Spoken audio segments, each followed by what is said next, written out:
The Lotus of the True Law. Homage to all the Buddhas and Bodhisattvas. Sadharma Pundarika Sutra. Translated by H. Kern, 1884. Sacred Books of the East, Vol. XXI. Sacred-texts.com. Chapter 11. Apparition of a Stupa. Then there arose a stupa, consisting of 7 precious substances, from the place of the earth. Opposite the Lord, the assembly being in the middle, a stupa 500 yoganas in height and proportionate in circumference. After its rising, the stupa, a meteoric phenomenon, stood in the sky sparkling, beautiful, nicely decorated with 5,000 successive terraces of flowers, adorned with many thousands of arches, embellished by thousands of banners and triumphal streamers, hung with thousands of jewel garlands and with hour plates and bells, and emitting the scent of xanthochymus and sandal, which scent filled this whole world. Its row of umbrellas rose so far on high as to touch the abodes of the 4 guardians of the horizon and the gods. It consisted of 7 precious substances, viz. Gold, silver, lapis lazuli, musaragalva, emerald, red coral, and carketanastone. This stupa of precious substances once formed, the gods of paradise strewed and covered it with mandarava and great mandara flowers. And from that stupa of precious substances there issued this voice, Excellent, excellent, Lord Sakyamuni. Thou hast well expounded this Dharmapariyaya of the Lotus of the True Law. So it is, Lord, so it is, Shugata. At the sight of that great stupa of precious substances, that meteoric phenomenon in the sky, the 4 classes of hearers were filled with gladness, delight, satisfaction, and joy. Instantly they rose from their seats, stretched out their joined hands, and remained standing in that position. Then the Bodhisattva Mahasattva Mahapratibhana, perceiving the world, including gods, men, and demons, filled with curiosity, said to the Lord, O Lord, what is the cause, what is the reason of so magnificent a stupa of precious substances appearing in the world? Who is it, O Lord, who causes that sound to go out from the magnificent stupa of precious substances? Thus asked, the Lord spake to Mahapratibhana, the Bodhisattva Mahasattva, as follows: In this great stupa of precious substances, Mahapratibhitana, the proper body of the Tathagata is contained condensed, his is the stupa, it is he who causes this sound to go out. In the point of space below, Mahapratibhana, there are innumerable thousands of worlds. Further on is the world called Ratnavasuddha, there is the Tathagata named Prabhudaratna, they Arhat, and see. This Lord of your made this vow, formerly, when following the course of a bodhisattva, I have not arrived at supreme, perfect enlightenment before I had heard this Dharmapariyaya of the Lotus of the True Law, serving for the instruction of bodhisattvas. But from the moment that I had heard this Dharmapariyaya of the Lotus of the True Law, I have become fully ripe for supreme, perfect enlightenment. Now, Mahapratibhana, that Lord Prabhudaratna, the Tathagata, and see, at the juncture of time when his complete extinction was to take place, announced in presence of the world, including the gods, after my complete extinction, monks, 1 stupa must be made of precious substances of this frame, or form, of the proper body of the Tathagata, the other stupas, again, should be made in dedication, or in reference, to me.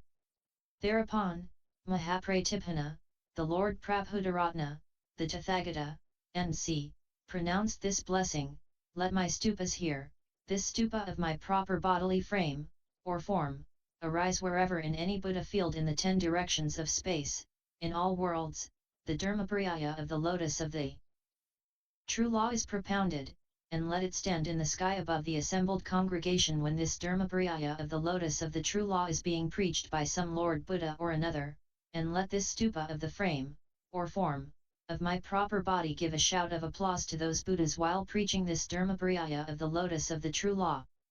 It is that stupa, Mahapratibhana, of the relics of the Lord Prabhudaratna, the Tathagata, and see, which, while I was preaching this Dharmapariyaya of the Lotus of the True Law in this Saha world, arose above this Assembled congregation and, standing as a meteor in the sky, gave its applause.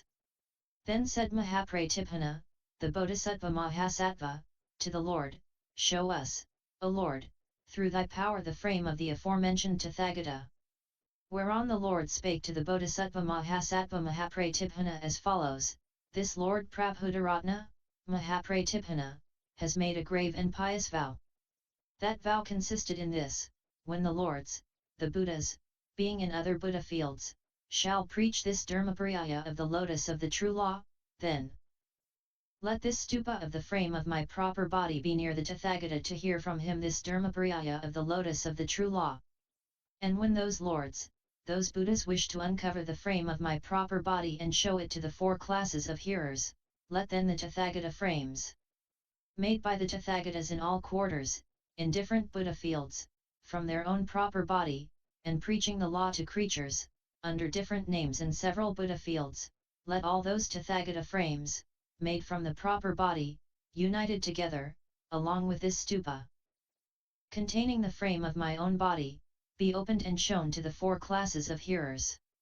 Therefore, Mahapratipana, have I made many Tathagata frames which in all quarters, in several Buddha fields and thousands of worlds, preach the law to creatures. All those ought to be brought hither." Thereupon the Bodhisattva Mahasattva Mahapratipana said to the Lord, "Then, O Lord, shall we reverentially salute all those bodily emanations of the Tathagata and created by the Tathagata." And instantly the Lord darted from the circle of hair on his brow ray, which was no sooner darted than the Lords, the Buddhas stationed in the east in 50,100,000 myriads of kotis of worlds, equal to the sands of the river Ganges, became all visible, and the Buddha fields there, consisting of crystal, became visible, variegated with jewel trees, decorated with strings of fine cloth, replete with many hundred thousands of bodhisattvas, covered with canopies, decked with a network of 7 precious substances in gold. And in those fields appeared the Lords, the Buddhas, teaching with sweet and gentle voice the law to creatures, and those Buddha fields seemed replete with hundred thousands of bodhisattvas. So, too, it was in the southeast, so in the south, so in the southwest, so in the west, so in the northwest, so in the north, so in the northeast, so in the nadir, so in the zenith, so in the 10 directions of space. In each direction were to be seen many 100,000 myriads of kotis of Buddha fields, similar to the sands of the river Ganges, in many worlds similar to the sands of the river Ganges, Lords Buddhas in many 100,000 myriads of kotis of Buddha fields. Those Tathagatas, NC, in the 10 directions of space then addressed each his own troop of bodhisattvas: "We shall have to go, young men of good family, to the Saha world near the Lord Sakyamuni, the Tathagata, NC, to humbly salute the stupa of the relics of Prabhudaratna, the Tathagata, NC." Thereupon those Lords, those Buddhas resorted with their own satellites, each with 1 or 2, to this Saha world.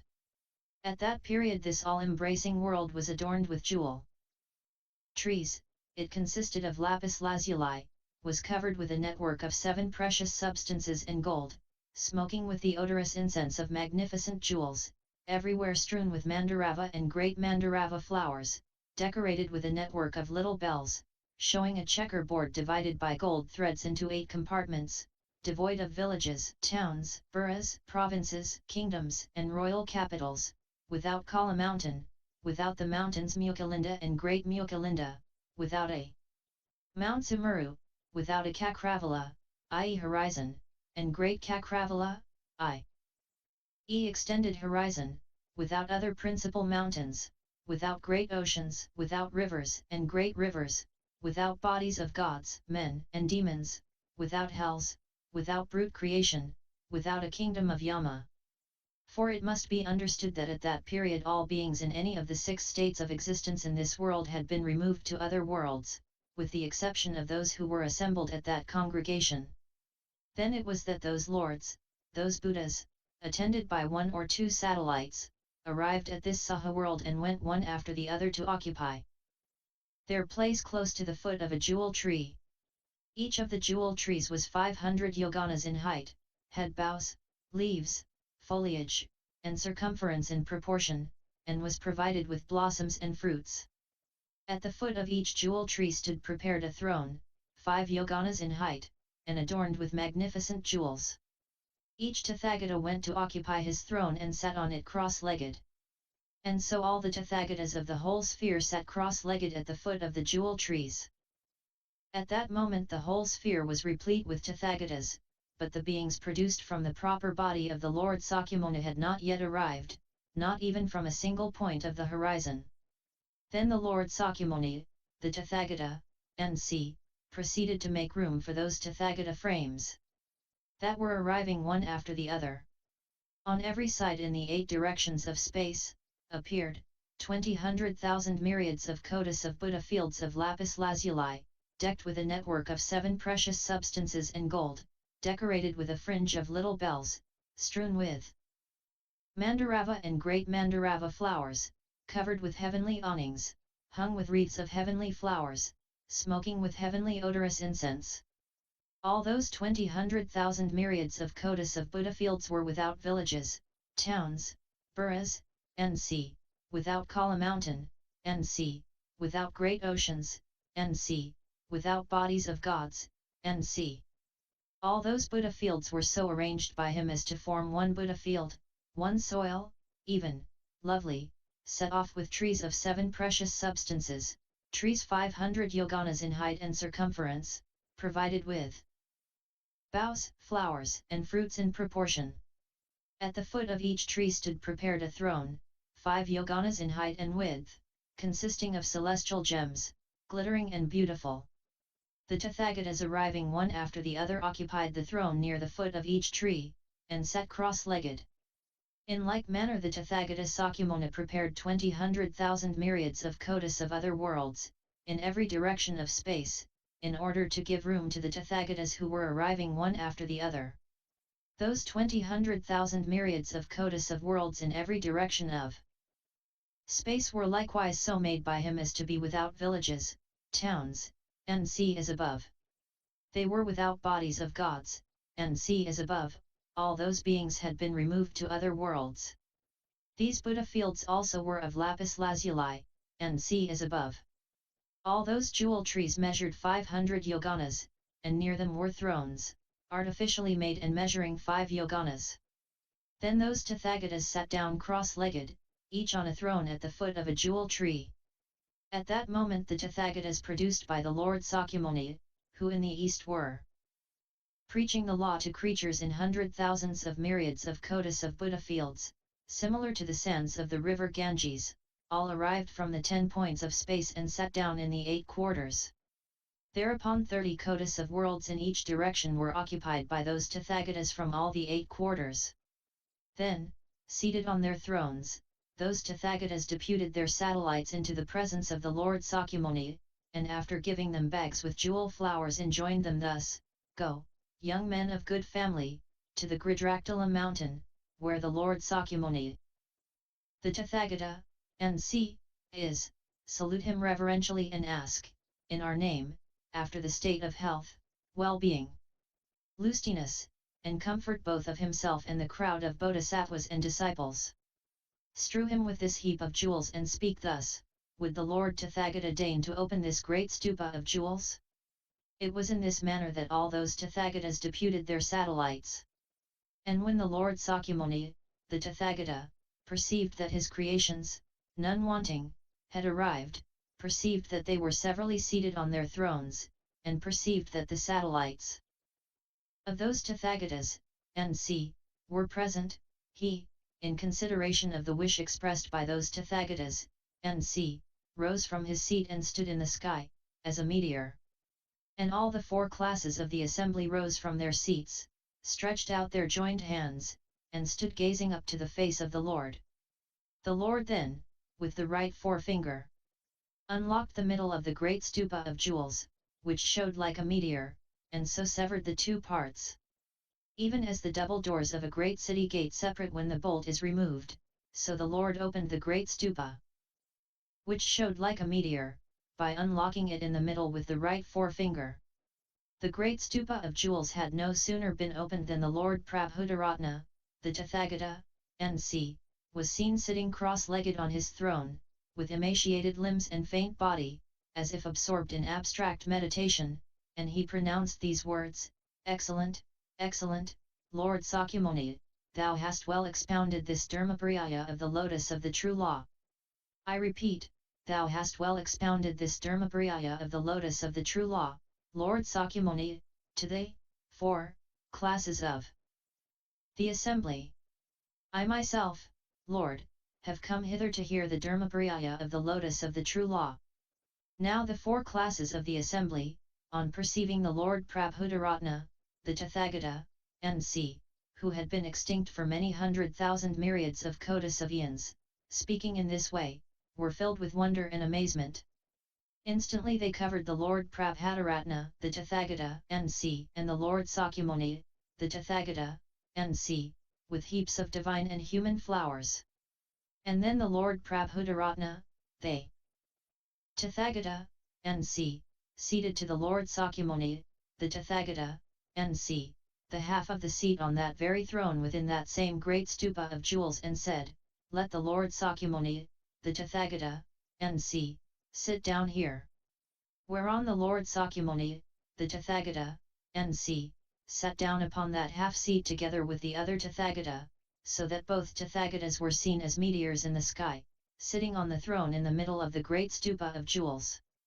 And in the minds of those 4 classes of the assembly rose this thought, "We are far off from the 2 Tathagatas, therefore let us also, through the power of the Tathagata, rise up to the sky." As the Lord apprehended in his mind what was going on in the minds of those 4 classes of the assembly, he instantly, by magic power, established the 4 classes as meteors in the sky. Thereupon the Lord Sakyamuni, the Tathagata, addressed the 4 classes, "Who amongst you, monks, will endeavour to expound this Dharmapariyaya of the lotus of the true law in this Saha world? The fatal term, the time, of death, is now at hand.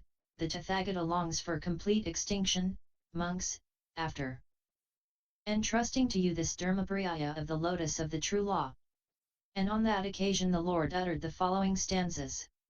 1. Here you see, monks, the great Seer, the extinct chief, within the stupa of jewels, who now has come to hear the law. Who would not call up his energy for the law's sake? 2. Albeit completely extinct for many kotis of Æons, he yet now comes to hear the law, for the law's sake he moves hither and thither. Very rare, and very precious, is a law like this. 3. This leader practiced a vow when he was in a former existence.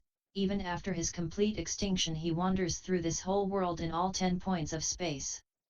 4. And all these, you here see, are my proper bodies, by thousands of kotis, like the sands of the Ganges, they have appeared that the law may be fulfilled. And in order to see this extinct master.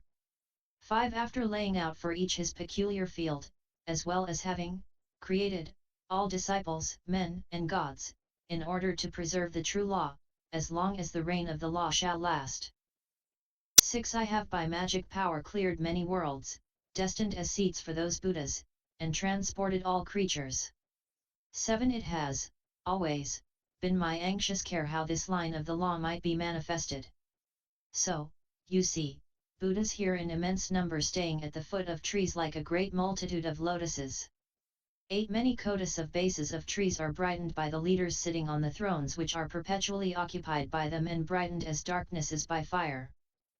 9. A delicious fragrance spreads from the leaders of the world over all quarters, a fragrance, by which, when the wind is blowing, all these creatures are intoxicated.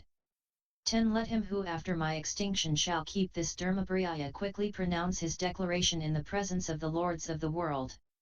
11. The seer Prabhudaratna who, though completely extinct, is awake, will hear the lion's roar of him who shall take this resolution.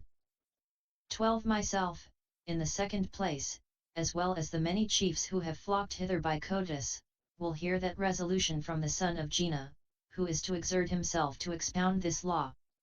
13. And thereby shall I always be honoured as well as Prabhudaratna, the self-born Jina, who perpetually wanders through the quarters and intermediate quarters in order to hear such a law as this.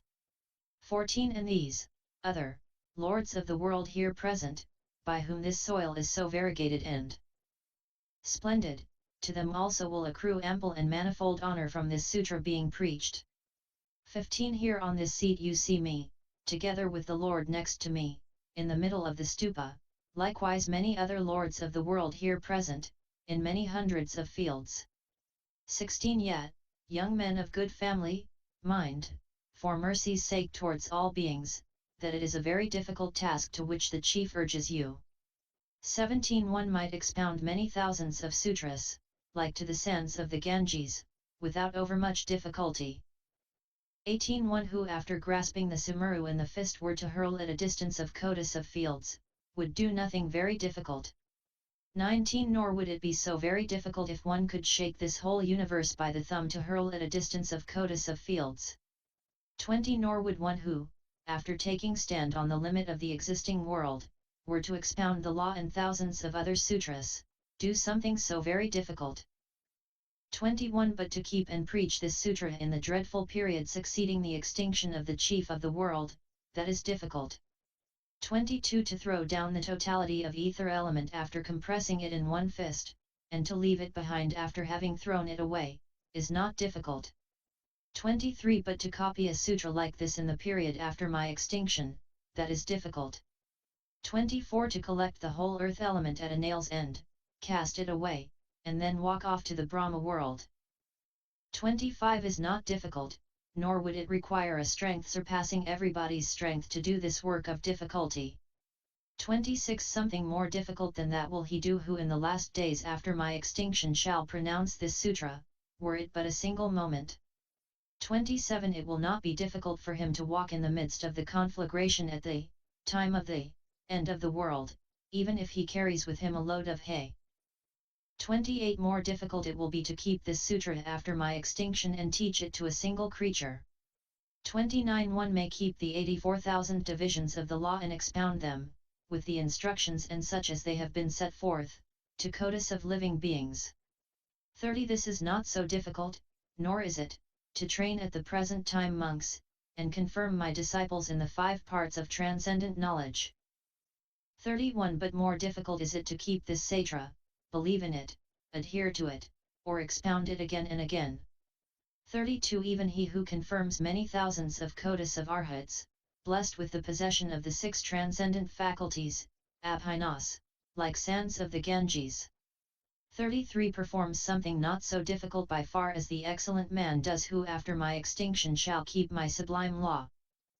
34. I have often, in thousands of worlds, preached the law, and today also I preach it with the view that Buddha knowledge may be obtained. 35. This sutra is declared the principle of all sutras. He who keeps in his memory this stitra, keeps the body of the jina. 36. Speak, O young men of good family, while the Tathagata is, still, in your presence, who amongst you is to exert himself in later times to keep the sutra. 37. Not only I myself shall be pleased, but the lords of the world in general, if one would keep for a moment this sutra so difficult to keep. 38. Such a one shall ever be praised by all the lords of the world, famed as an eminent hero, and wicken arrivenly at transcendent wisdom. 39. He shall be entrusted with the leadership amongst the sons of the Tathagatas, he who, after having reached the stage of meekness, shall keep this sutra. 40. He shall be the eye of the world, including gods and men, who shall speak this sutra after the extinction of the chief of men. 41. He is to be venerated by all beings, the wise man who in the last times shall preach this sutra, were it but a single moment. Thereupon the Lord addressed the whole company of bodhisattvas in the world, including gods and demons, and said, Of yore, monks, in times past I have, unwearied and without repose, sought after the sutra of the lotus of the true law, during immense, immeasurable aeons, many aeons before I have been a king, during many thousands of aeons. Having once taken the strong resolution to arrive at supreme, perfect enlightenment, my mind did not swerve from its aim. I exerted myself to fulfill the 6 perfections, Paramitas, bestowing immense alms, gold, money, gems, pearls, lapis lazuli, conch shells, stones, coral, gold and silver, emerald, Musaragalva, red pearls, villages, towns, boroughs, provinces, kingdoms, royal capitals, wives, sons, daughters, slaves, male and female, elephants, horses, cars, up to the sacrifice of life and body, of limbs and members, hands, feet, head. And never did the thought of self-complacency rise in me. In those days the life of men lasted long, so that for a time of many 100,000 years I was exercising the rule of a king of the law for the sake of duty, not for the sake of enjoyment. After installing in government the eldest Prince Royal, I went in quest of the best law in the four quarters, and had promulgated with sound of bell the following proclamation: he who procures for me the best laws or points out what is useful, to him will I become a servant. At that time there lived a seer. He told me, noble king, there is a sutra, called the Lotus of the True Law, which is an exposition of the best law. If thou consent to become my servant, I will teach thee that law.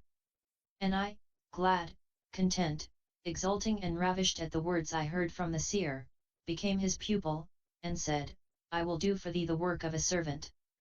And so having agreed upon becoming the servant of the seer, I performed the duties of a servitor, such as fetching grass, fuel, water, bulbs, roots, fruit, and sea. I held also the office of a doorkeeper.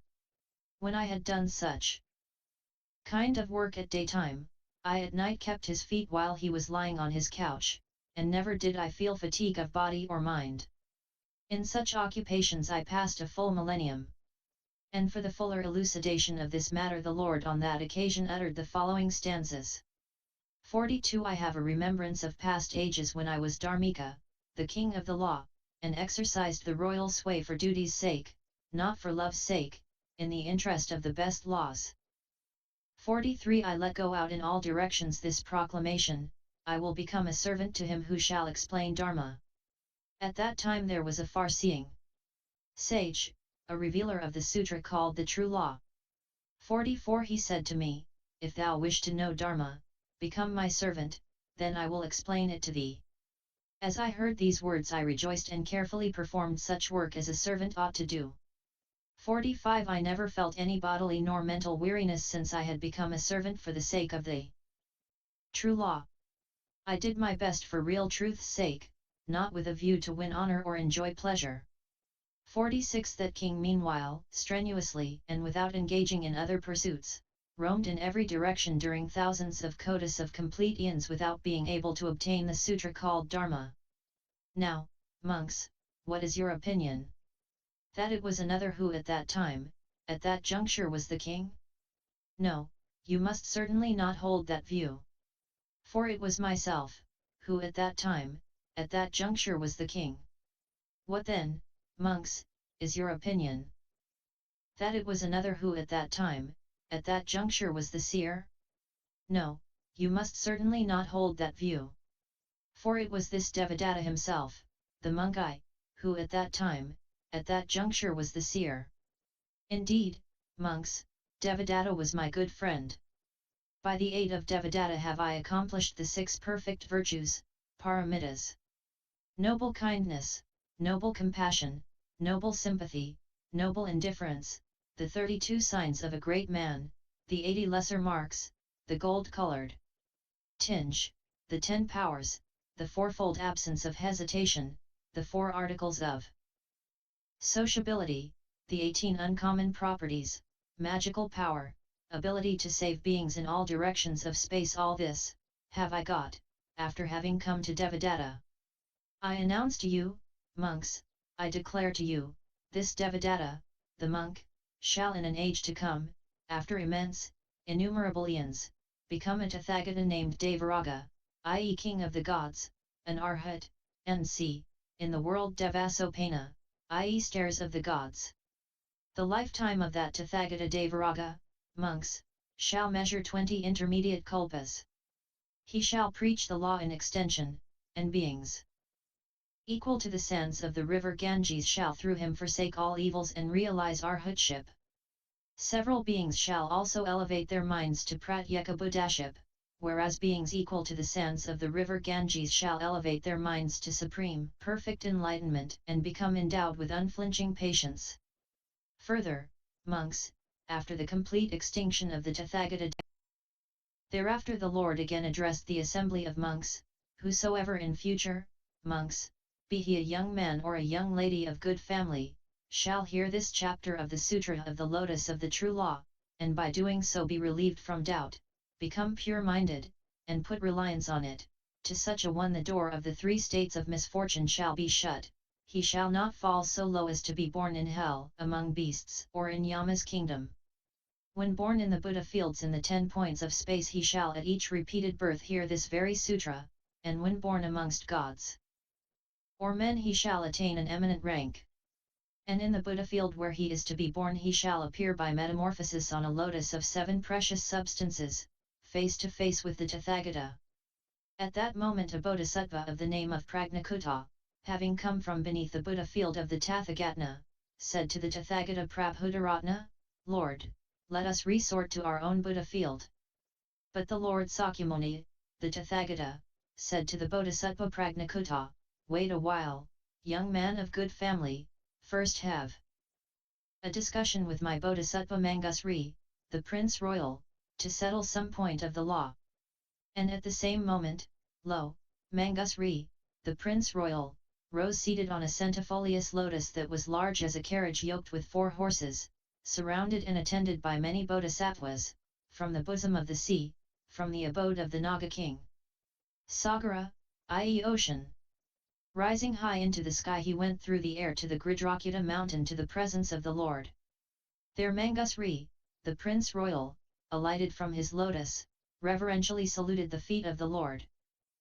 Sakyamuni and Prabhudaratna, the Tathagata, went up to the Bodhisattva Prajnakuta and, after making the usual complimentary questions as to his health and welfare, seated himself at some distance. The Bodhisattva Prajnakuta then addressed to Mangasri, the Prince Royal, the following question, Mangasri, how many beings hast thou educated during thy stay in the sea? Mangasri answered, many, innumerable, incalculable beings have I educated, so innumerable that words cannot express it, nor thought conceive it. Wait a while, young man of good family, thou shalt presently see a token. No sooner had Mangasri, the Prince Royal, spoken these words than instantaneously many thousands of lotuses rose from the bosom of the sea up to the sky, and on those lotuses were seated many thousands of bodhisattvas, who flocked through the air to the Gridrakula mountain, where they stayed, appearing as meteors. All of them had been educated by Mangasri, the Prince Royal, to supreme, perfect enlightenment.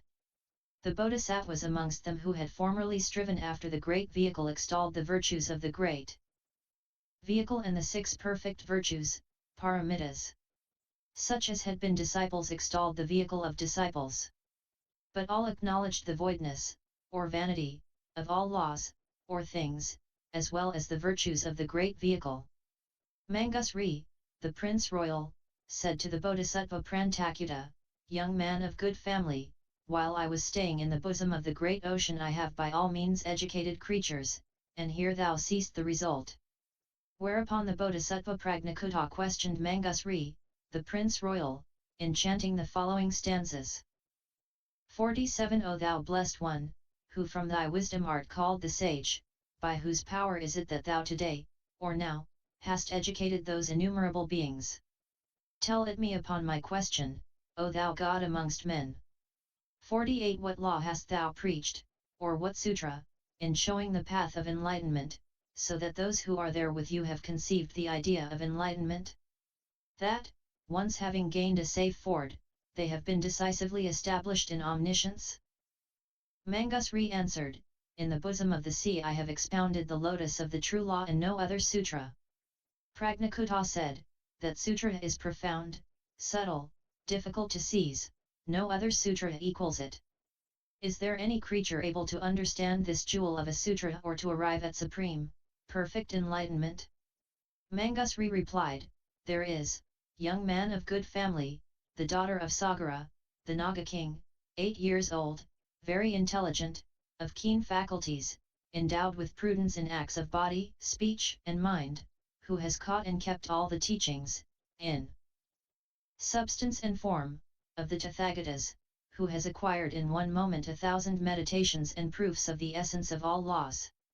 She does not swerve from the idea of enlightenment, has great aspirations, applies to other beings the same measure as to herself, she is apt to display all virtues and is never deficient in them. With a bland smile on the face and in the bloom of an extremely handsome appearance she speaks words of kindliness and compassion. She is fit to arrive at supreme, perfect enlightenment. The Bodhisattva Pragakutta said, I have seen how the Lord Sakyamuni, the Tathagata, when he was striving after enlightenment, in the state of a bodhisattva, performed innumerable good works, and during many aeons never slackened in his arduous task. In the whole universe there is not a single spot so small as a mustard seed where he has not surrendered his body for the sake of creatures. Afterwards he arrived at enlightenment. Who then would believe that she should have been able to arrive at supreme, perfect knowledge in one moment? At that very moment appeared the daughter of Sagara, the Naga king, standing before their face. After reverentially saluting the feet of the Lord she stationed herself at some distance and uttered on that occasion the following stanzas. 49 Spotless, bright, and of unfathomable light is that ethereal body, adorned with the 32 characteristic signs, pervading space in all directions. 50 He is possessed of the secondary marks and praised by every being, and accessible to all, like an open marketplace. 51 I have obtained enlightenment according to my wish, the Tathagata can bear witness to it, I will extensively reveal the law that releases from sufferance. Then the venerable Sariputra said to that daughter of Sagara, the Naga king, Thou hast conceived the idea of enlightenment, young lady of good family, without sliding back, and art gifted with immense wisdom, but supreme, perfect enlightenment is not easily won.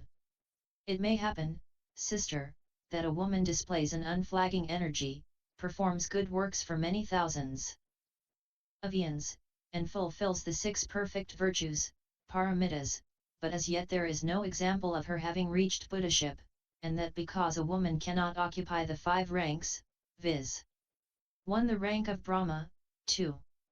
The rank of Indra, 3. The rank of a chief guardian of the 4 quarters, 4. The rank of Chakravartin, 5. The rank of a bodhisattva incapable of sliding back. Now the daughter of Sagara, the Naga king, had at the time a gem which in value outweighed the whole universe. That gem the daughter of Sagara, the Naga king, presented to the Lord, and the Lord graciously accepted it. Then the daughter of Sagara, the Naga king, said to the Bodhisattva Pragnakutta and the senior priest Sariputra, Has the Lord readily accepted the gem I presented him or has he not? The senior priest answered, As soon as it was presented by thee, so soon it was accepted by the Lord. The daughter of Sagara, the Naga king, replied, If I were endowed with magic power, brother Sariputra, I should sooner have arrived at supreme, perfect enlightenment and there would have been none to receive this gem.